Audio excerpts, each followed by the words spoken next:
Delonghi La Specialista coffee machine decalking day.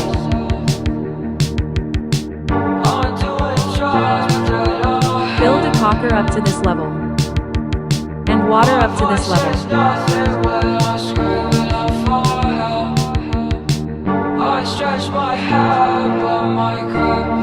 Turn the knob to decalk mode.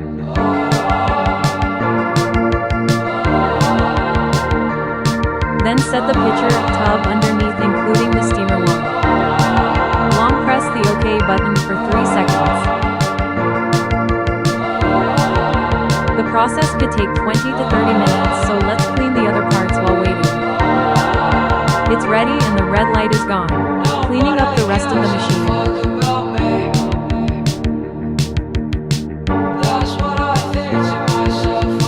Switch back the knob to espresso mode and ready to make coffee again.